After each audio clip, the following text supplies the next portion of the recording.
Hi there, hello. My name's Lyons, it's lovely to see you. So today, what I thought we'd do is I'll go through a drawing of a very muscular figure as a way of illustrating how to draw muscles and also how to conceive muscles so that the drawing comes out better, how we think about them and how we approach them. So to begin with, what I'm going to do is we'll start drawing a muscular figure, so it'll be a male figure, sort of a bodybuilder one, just so it gives us a lot of muscle to work with. And we'll start with one of the more common issues I see with people drawing muscular figures that sort of holds them back from having a really well communicated illustration. And then we'll move on to a different way to approach it that hopefully can be useful to you. I'll then go through applying that to the drawing and then finishing off the drawing with that in mind of a muscular figure. So let's begin then. Alright, so firstly we'll start with just your basic figure. So we'll do the head, we'll do the rib cage, and we will do the pelvis. And since this is going to be a fairly male figure, very male presenting figure, we're going to do a very male structure to the body. So what that means is a more square rib cage and a smaller, narrow pelvis. Now here I'm doing the thing that is a very common issue I've seen, where muscles are drawn not as the body, but as blobs put on top of the body. And even if we do our best to, in good faith, trying to do our best to add them where they would go, with the right perspective, in the right shapes, you can see already that it's communicating that this would be muscular, but where it's having issue is that the figure isn't very cohesive, and so even if we try to smooth the lines, it's not working. Now if we just reapproach, we'll just do reapproach one side so we can compare. On the right side, we're going to restructure it, but this time, drawing the muscles not as a shape on a surface, but as connections between 2 points. So we're following the flow of where the muscle starts and ends. So on the pec, it connects to things like the collarbone and the middle of the rib cage over to the shoulder. And you can see already that it gives us a much better musculature shape to the figure. It's not as separate, they're unified. It's a unified body, it's more cohesive, because that's what muscles do. They connect from one bone to another. That's how they move the body around. And now if we remove one side, we'll just recolor it so you can tell, and you can see there the difference. Even if you were to start with the blobs and then try to refine them and smooth them, you could spend a lot more time refining it to try and get it to a point where it wouldn't be as good as if you had just started the structure with the muscles drawn more with how muscles actually behave. Now the other most important part of it is how it affects muscles in motion. So let's start another figure. This time what we'll do is we'll draw the body in a much more, well, it's still a fairly static pose, but in a more active position. So again, male figure, larger, more square rib cage, smaller, more narrower pelvis. And this time, what we'll do is we'll position the body in not just a static standing pose, but we'll move the arms up. So again, since the shoulders hinge using the collarbone, so if the arms lifts, the shoulder lifts, no exceptions. So we're moving the arms up, we're going to angle them up there, maybe have them go behind their head. Now, we're also going to split the body up. Remember, to get the torso muscle placement right, split the torso into thirds. The top third is pecs, the middle third is abs, the bottom third is pelvis. And then on the line between the abs third and the pelvis third, that's where the navel will go. Now, with drawing the arms up, you can see that since the muscles are connecting from one point to another point, when you draw them, they will naturally follow the movement of the figure, because as the arm lifts, that stretches the pec up and that flattens it out as well. And so you'll get the correct shapes and correct volumes more easily. And so then we go over, we do the abs, again keeping in mind the flow of where those muscles start and end and where they compress. So you can see with the lifting of the shoulders, it's getting a bit crowded there around the head, which is what you want. We'll do the face, a bit of a flexing face. Add a bit of hair. That's much better. And so here you see, even once we've removed, because the muscle fibers, the markers of where the fibers would be going, that it still keeps that structure and that stretch and that feeling of movement and much more cohesive. just because we thought of those structures. So we don't actually have to draw those stripes every time or any time, but you do need to be aware of them and think of them to help give the muscles that start and end point. So now let's move on to the actual drawing. So we'll start then with, just like the last couple, we'll do the head, we'll do the rib cage, and we'll do the pelvis. These are our three bone masses, our three major landmarks around which everything else is built. The reason why they're so important to start with is, you know, a leg or an upper arm can squash and be deformed and be compressed. However, the skull is a massive bone. It cannot be compressed. The rib cage is a massive bone. It cannot be compressed, and the pelvis as well. So these are our static shapes. These are the ones we can scaffold around and build around. That's why they're so important. So we've started then, and we're just roughing in the shapes, what sort of build we want for the character. So this one, we're going to go for a very big, very muscular character with, you know, cartoonishly impossible proportions. Give the head a bit of a tilt just because it, you know, makes it look less stiff. And start shaping in the head. Again, we're not going to detail anything at this very early stage. We're just going to put in some placeholders so that we know sort of what we're working with. So that's your head, your mouth, and just give them a bit of a frown just to set the vibe for the rest of the drawing here. And now we'll start defining the muscles. Now, like we've talked about just recently, is we're going to define them as having a start and end point with how they attach. So we've got the shoulders. They attach between the two biceps. We've got the pecs that start under the arm and then stretch up and attach to the collarbone and the center of the chest. The neck, they stretch down from behind the ear to the collarbone. And we're going to break up the torso again into thirds. So top third is for pecs, middle third is for abs, bottom third is the pelvis. And the line between the abs and the pelvis area, on that line, you put the navel to have it placed correctly. Now, if you're drawing female figures, one thing to keep in mind is that the breast will sit below the pecs, typically. What that means then is you may have, if they're particularly well endowed, it'll hide a couple of the abs. So don't try and fit in all 6 abs if the figure is, you know, very well stacked. Now here I've got a little reference picture just to remind myself of which way all the muscle fibers go, where they connect. Don't be afraid to pull up a reference so that you know where to start and end things, because I don't remember all the muscles and where they start and end, nor will I. So, and here we're doing the same thing with the arms. Now, one thing to keep in mind with the forearms is you'll notice there are almost no muscles in the hands. The fingers are moved with the muscles in the forearm. The only thing in the hand that actually has any muscle to it at all is the muscle that moves the thumb side to side. So no matter how muscly a figure is, there will be no muscles in the hand except for the one that moves the thumb. If you have really strong fingers, you have them because you have a very muscly forearm.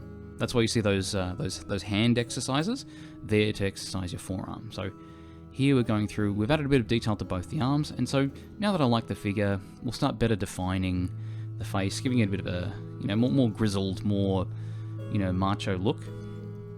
So maybe a scar over one eye, big, long, sort of a Nordic hair. We'll go for a Norse sort of, you know, manly man, like a lumberjack, maybe. I think there's a song about that too. Now we'll add just a flow to the hair, nice simple shapes, making sure we keep the hair rhythm, so the shapes not too regular. So big shape, small shape, medium-sized shape, just so we don't end up with sort of sawtooth hair. And then, since we don't actually need those markers for the fibre of the muscles, we'll just clear those off so we've got a better understanding of the shape. And we'll start sort of better defining the form. So we'll add the little bit where it creases under. Now I'm also going to mark out here and do a bit of test shading. This is for 2 reasons. It helps me sort of visualize where I'm going to put the shading in the completed figure, but also you can see it helps me define the shapes there. So what the lines are describing is the edges of those shapes, but a bit of shading can help you just investigate and sort of interrogate the shapes you have to make sure they're going to express the right volume. And so now we're going to do maybe some bandages on that hand just to help it show that angle since it's coming forward. Bandages and you know, watches, anything that gives a sort of ring around, that one will change depending on the angle, so it can be a really great way of communicating which way something is facing. Now just put the nipples in. One easy way to place the nipples is you draw 2 lines out from the neck. So imagine, large as he is, let's imagine he's wearing a bikini that has a strap that goes up around the neck. The 2 lines that go from the neck down, along those lines, that's where you place the nipples. So that's a good way to make sure they're in the right spot. Now height can vary, but so long as they're on those lines that go from the center of the neck down. And so here you can see I'm throwing a bit of dark shading on there, just to really, really dig some parts in for those shapes. Because I've realized with such a strongly shaped figure, I'm going to need to go a lot darker, and maybe even have some regions of just pure black to really communicate that depth. Because a smooth, sort of feminine body won't have these deep crevices and more sort of square, angular shapes that a body like this will have. Now, from here, the next thing to do would be to start detailing like the background. So I'm just going to go for a very basic sort of the sun and the clouds behind the figure. So and try to sort of pull the focus up to the face. So we're drawing the viewer up.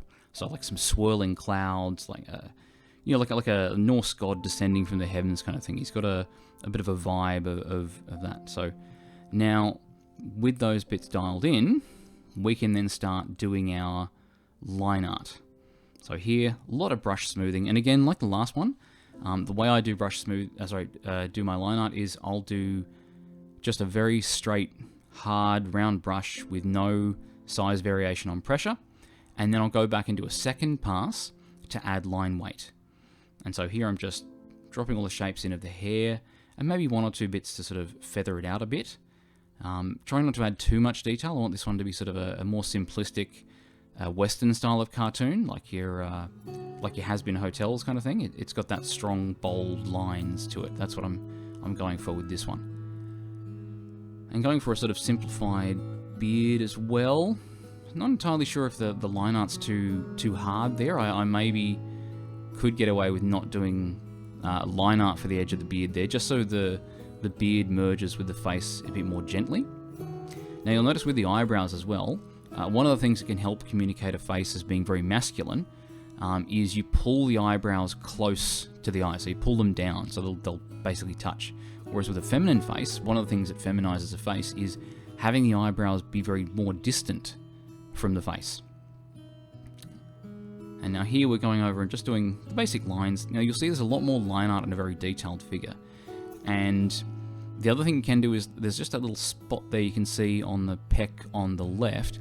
That one's just to sort of imply the direction of those muscle fibers. You'll see things like in Dragon Ball Z, the way Akira Toriyama used to draw his figures was he would give, especially around between the center line of the pecs, he would give a few lines there to really show like tight muscle fibers, sort of like how Bruce Lee, had those incredibly well-defined muscle fibers. Because the lower fat content the body has, the more the skin will stick directly or more directly to the muscle fibers and show up in the individual fibers. Whereas if someone's got a bit more fat between the skin and the muscle, they'll have less definition there. And so now we're just going over and doing the abs. Again, you can see I'm not really defining all of the shapes, like I'm leaving some gaps there, because I don't want to, and you can define as much or as little gaps as you want. The figure will still look built based on just their shape. How much you then decide to define the line art will decide how sort of ripped they look, what's their body fat content that shows the actual musculature. And so here we're doing a bit of a belt thing, and I'm having mixed success in giving it a sort of Celtic pattern to help it look all Norse. Should have looked up a reference for that, did not do that. That's a really good thing that I probably should have taken as far as opportunities go, is a reference for some Celtic patterns there. Knowing my luck, I would have gotten the one for, a good luck finding a boyfriend, which obviously this bloke does not need. He doesn't need any luck. He looks fantastic. That would be a waste of everyone's time. And now we're doing just a simple pants there, just following where they're stretching. So when you move your legs aside, you've probably noticed this with fairly tight clothes, like dress pants. They'll really pull from the crotch. That's why you can't lift your legs too much. That's where you'll see a lot of those creases coming out. And now we're defining the arm there with that jutting elbow bone coming out. One other thing that can really make a figure more masculine is making the bones very prominent and very angular. So around the wrist, we've got some heavy bones there jutting out. We've got the elbows, there's this big sort of bump coming out as well. And so overall, those basic lines are looking okay. So next thing to do would be to come in and do a bit of maybe detailing and just sort of darkening them there and just adding that line thickness. Again, I do my line thickness to simulate ambient occlusion. I might also go over and do it a bit heavier this time, just to really communicate that sort of more Western cartoony heavy line art look to it. Again, I watched that Has-Been Hotel show recently, and it's got that really strong, really bold line art that just oozes with this confidence of form, which I just absolutely adore, which is probably the main reason behind doing the line art slightly differently. Now, moving in then, so that was flicking off the main line art layer on and off, so I can see what bits I've failed to thicken, and just thickening along the bottom of the jaw there, just to help sort of separate the head from the neck, because a thick line will be a stronger separation. So you might want a really soft division, so you do then no line art, you just do a difference in the amount of shading, or you may want a very, very hard division. So for here, I haven't just added a thick black line, I added a whole region of just solid black, because I want a very hard, deep crevice that gives a very strong communication of that. And that sketch layer that I did before, I'm using that as a sort of rough guide on where to place those dark shadows. And then adding a bit more, just where the light would have trouble reaching. So that's like right in the middle of the abs there, really pulling them in. And then adding the navel in, and then more detail around those the sort of laddery, weavy together muscles. Because you'll quite often find that muscles, not just there, but all over the body, it's better to draw them sort of like plaited hair, where they fold in and wrap around each other. So thinking of them more as a plait than a section of object can really help. And then adding a bit more on the fingers. I probably left a bit too much space between those two fingers there upon reflection, but that's fine, we'll move on. And then adding a bit of detail here on the buckle thing. I'm going to go for a metallic look to that. So what I'm mainly doing then is getting sort of almost drop shadows around it. That's looking good. Just having a look to see what parts I've missed and what bits I could define a bit better. And so that arm in particular needed a bit more definition to it. So just adding a little bit more around, especially around the fingers, adding some thumbnails, etc.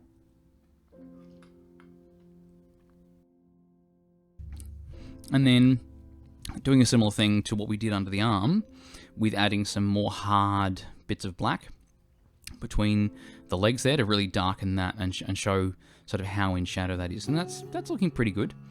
So now we can move on to adding some base colors. So we're just going to add a sort of very solid sort of skin tone, and maybe doing a bit of the detail that I missed. You'll quite often see me go back to do things that I have missed. I am profoundly forgetful. That's why I have such a regimented process. Otherwise, I could spend all day puddling about between steps, forgetting what I'm doing, going back, changing something. So I have to be very regimented with what my steps and my process are to make sure that I don't waste time. That's one of the biggest things with having a process you do and having that process practiced, is it's important to know what you're doing next and to be able to check off that you have done the previous step. Now here you can see I've noticed that the arm, it just wasn't the right size. I actually took a break between those two clips there. You'll often find my videos will have a lot of stops and starts to them. That's just a matter of how I do my recordings. I have to do them in smaller sections, interrupted by various things, usually starting with Dad. So there's going to be a lot of stops and starts, but it does give me then a chance to come back and reflect and look at what I've done with fresh eyes. So that one was a break of probably about 20-30 minutes. Came back and I immediately saw that one arm was too small, which didn't show up to me at all. Even when I've been flipping canvas, it just didn't show. So sometimes some time is good. So if you feel like taking a break, walking away from it and coming back, then you can. And you can see it's a very straightforward job to fix. Just grab your line art layer, distort it to roughly the right shape, then neaten it up and just neaten up the colors as well, and I'm completely back on track. And then just fixing up some of the details there and the shape of where the bandage goes. If you move it around too much, it can make the line art a little blurry. So by all means do, transform it around. Just be aware that the amount you move it will change how sharp the line art is. Now this one I've already got fairly bold lines, so I'm not too concerned there. The image is still going to work. And I can finish then that. So with all those in and the base colors, I'm also going to make sure I fill the extra in. So I'm going to select everything in the white, reverse the selection, and then fill in all the empty bits with just some skin tone as a way of quickly getting to the next step. Now you can do the other thing, which is to make a layer underneath that is a bright color, and then you can fill in all those gaps manually step by step. Now here I'm moving on to the shading. Now this is there's some things I'll do that I don't quite get. I've seen them done and they've worked, and I don't, if I'm completely honest, understand why they work. So things like a bit of dark across the top of the nose. A figure that is lit will be lit brightly from above, so you would expect then the top of the nose to be bright, and with the photo they are. In an illustration, you can darken the top of the nose and it really helps shape the face. Don't know why it works. If you do know, pop it in the comments. I've never figured it out. So here I'm just defining some of them, and I'm going for a more sort of cell shaded style. Now the shading color I've picked here is a multiply layer just on a sort of pale pink. I'm going to go back and adjust the color of the shading later. For now I'm just marking in where the tone will be with it and getting it to the right shape, and then I can tune the color later. And I can actually do a bit of a trick and use my flats, so my flat colors layer, to instruct the shading on how dark to be and also on what color to be. And I can use that to sort of shorthand myself to close to an end point. You can still, of course, and probably should, tune it from there. But if I was doing something like a web comic, I would use the flats layer to inform the lightness and color of my shading, and I would leave it. It would be a pretty good job, and that'd be a great way of saving some time there. So now I'm just going through and adding some more darks, especially under the pecs there towards the armpit. On a character like this that has such big, strong, large shapes, they're, even in ambient light, going to have a really strong shadow underneath the pecs and towards the arm there. So that black isn't the only thing I'm going to do. I'm going to really fill it in with some shading there, just to really pull it down and back, and then just go through and define the rest of the abs. The abs will have more of a sort of a divot towards the sides as they wrap around the body. So you'll often find yourself shading the sides of the abs more than you'll shade the middle, because they sort of flatten out in the middle across the center of the body. And just sort of arguing with some of those more complicated shapes of the muscles there, the little the ladder muscles, or the zigzaggy platy ones. And then adding a bit of shading there. My plan with this at this stage is to have them roughly lit from above, but not shockingly strongly. And then primarily, I'm going to have them lit from behind. But that won't be what describes the form. So the ambient light's what's going to describe the form. And then I'll describe the scene using a really strong light from behind. So have them sort of descending from the clouds like we had in the sketch. And we'll have that be the main light source that's giving us sort of a bit of shine and rim light to everything. Whereas everything here will be shaded from a softer, higher up light that's sort of to the front. But primarily the brightest light source will be behind them, but we want to describe the form with that light from the front. So now we're just dropping a bit more shadowing in here. You'll see it's always worth putting more shading in the areas with more detail. So here, since the fabric folds around the groin are going to be the most detailed part, that's where we can drop our shading to best communicate it. And then towards the bottom, we're just going to add some rough shading as the legs leave the frame. And adding a bit more of that. That's that implied bit of muscle there, just a few of those. Now you can do a lot of communication of the muscle fibers. It'll make the figure look more lean there, but I'm just doing a little bit. And so here I'm shading the hair. I'm going to be very, very simplistic with the hair. I'm just going to think of what sections would be dark and what sections would be light. I'm not going to go through and do texture. I'm going to keep this one fairly Western cartoony. And so to communicate that, I'll just do some very straightforward. And here I'm adding a bit of shine. This is with a bit of brushing it in and then just blending it out a bit. So brush it in and blend it just to give that more natural gradient. I usually recommend you don't use something like the soft airbrush for that, just because it doesn't give you very much control over where the gradient is and how thick or thin it is. It's just your gradient and shading will be at whatever shape or gradient that the brush is, and that's not, you don't want to sort of be beholden to the tools. The tools need to serve you. So I would recommend brushing it in and then blending as a way of achieving gradients and achieving better control over the tone. And so now I'm going to try and do some of the metal texture. Now, I like to start with blocking in what will be in shadow and what will be lit, and then I'll add small amounts of shading on the lit bit, and then I'll cut some shading out on the shaded part of it. And that'll help give it a sort of a metallic feel while still communicating the light source being from above. And you'll notice that the detailing on like metallic objects or glass objects, you don't want to do as much detailing around the sort of front face of it. You'll notice if you look at like a chrome pole, the shapes get much more narrower and much more detailed towards the edges of rounded metallic objects. So whenever you're doing something shiny, add the shine details more and more intensely towards the edges as they round away from the viewer. So that's the basic shading looking okay. Now I'm just adding a bit of sort of skin tone color variation. I don't want to make him look like he's just received a love letter from that special someone. So I don't want the blushes to be too bright, but I do want some little bit of variation of skin tone, even if it's just very subtle, just to make the skin look more real and less plastic, because I plan to make him fairly shiny. And as someone pointed out, very, very well hydrated. Didn't know that was a thing. And now I'm just getting the shines in, and they're going to be pointing towards the viewer. So where the viewer is, I'm pretending that they, or slightly up from them, are sort of where the light source is. So things around the center of the rounded objects, like where the object surface would be pointing directly at them, as opposed to pointing away, like around the shoulder. That's where I want to add those shines to communicate that. And I'm going to be adding a lot of them, but I won't be doing them very bright. So if I did all the shines here in like a pure white, that pure white would be overpowering. If you add too much pure white shading everywhere, it just looks too shiny, and you lose focus and you'll lose the ability to have any real highlight. So these are fairly muted, these are fairly subdued.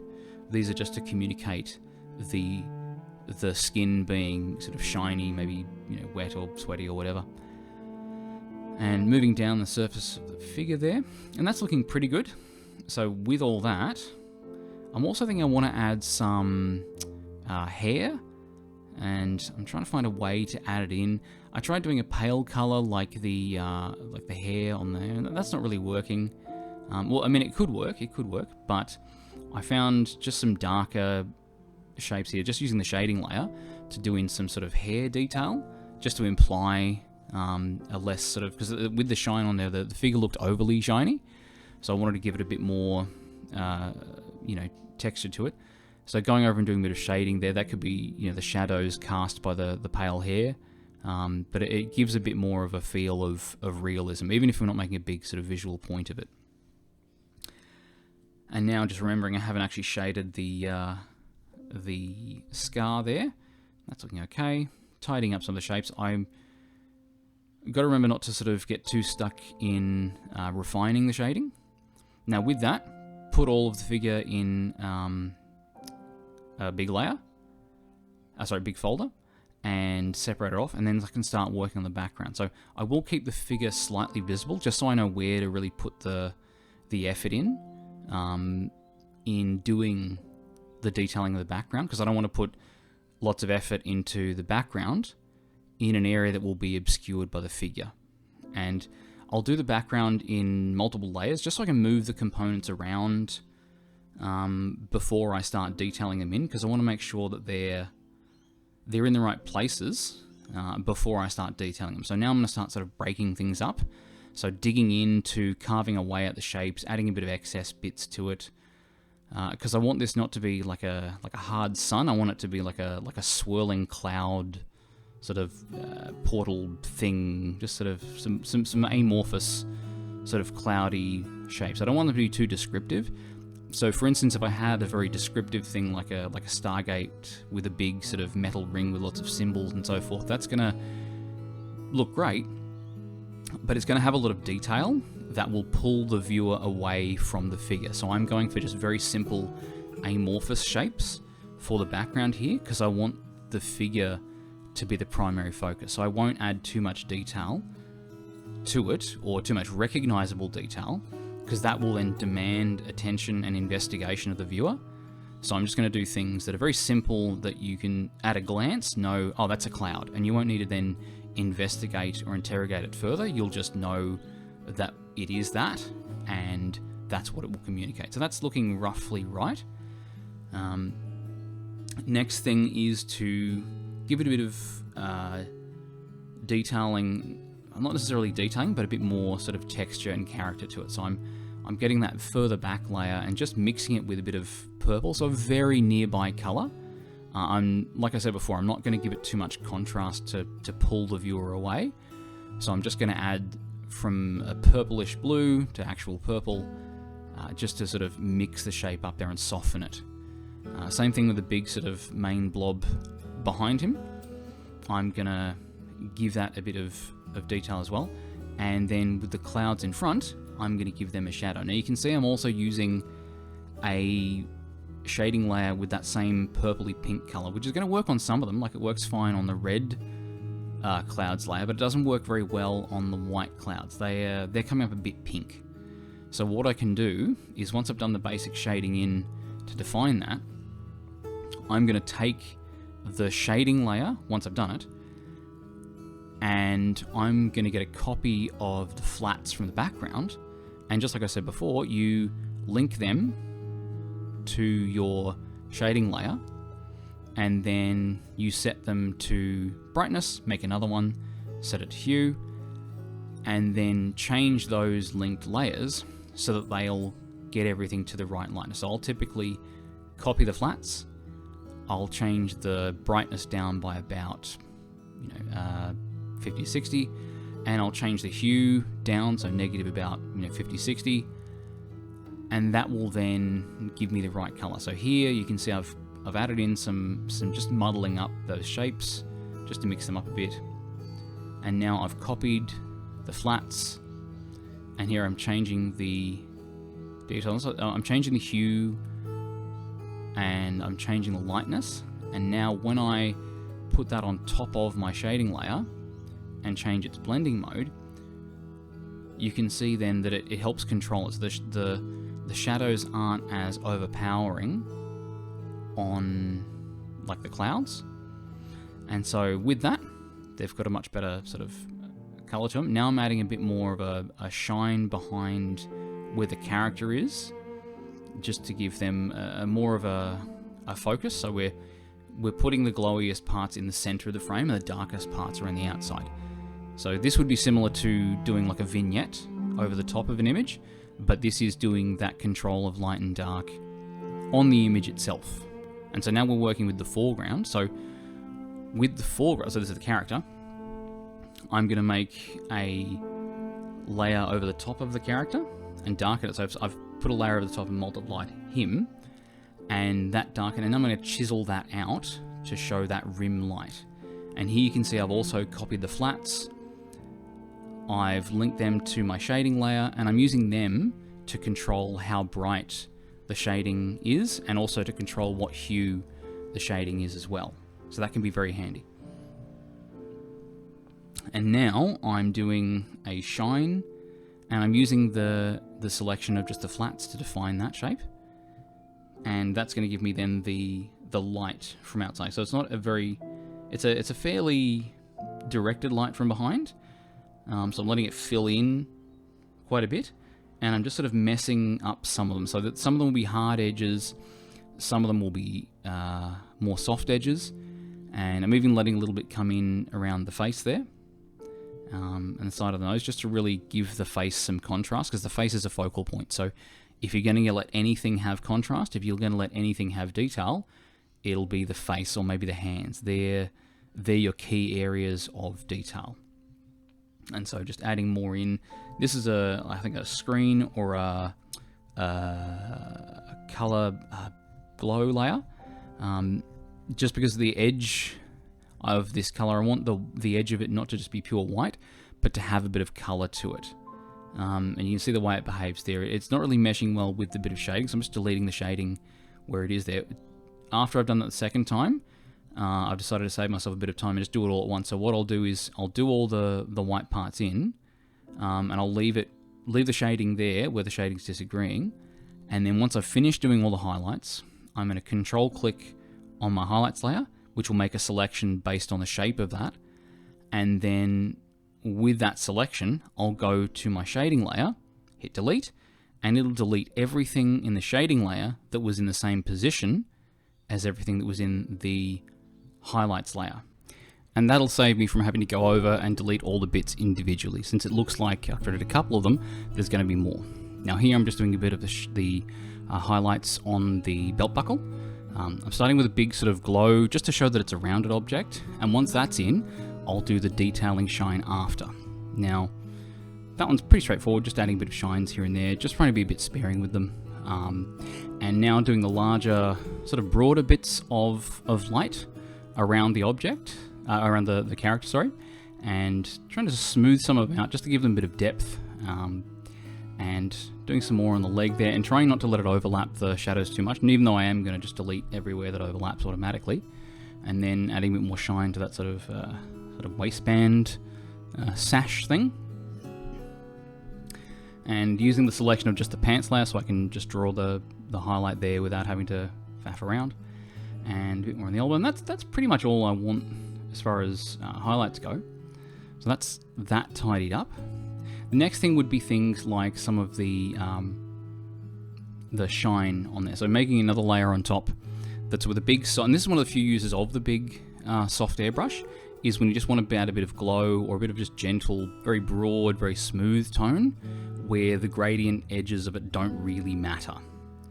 And then just changing the hue of that, because I wanted to be more of a warm light. I was just using the pink from the shading because as a sort of placeholder, but giving it more of a warm glow.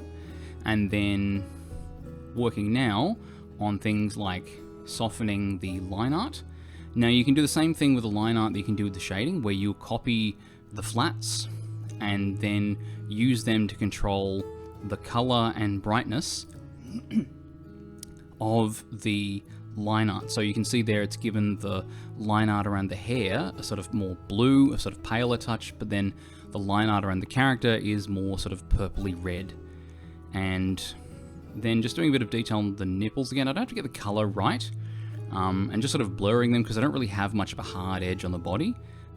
They sort of blend, the color gets pinker as it goes towards center and sort of fades out. And so just tuning the color in there. And then here I've got a layer over the top, just going merge all visible to new layer, changing the levels so it's all just sort of hard blacks and bright highlights, blurring it, setting it to screen, and then doing a similar thing again with putting a layer over the top of everything that's a copy of the whole image, blurring it, and then lowering the opacity. And that just sort of softens the image a bit. And so here then is the image that we've ended up with. I think it worked out okay. I think we've got a good communication of musculature, and I think the lighting came across okay with a strong backlight, but still showing some of the details of the figure. If you have any feedback about the picture, or if you have any questions about any of the steps I've gone through, or also feedback about the videos themselves. I'm new to video production, as you can probably tell, so any advice, anything I've missed, that'd be greatly appreciated. Otherwise, I'll see you in the next video. Feel free to leave a comment, any questions, anything at all. Glad to hear it. I'm an internet nobody, so I do have time to answer almost every comment that isn't talking about that you have your cat in your bio. So I'll look forward to reading them. You have a good day. Cheers.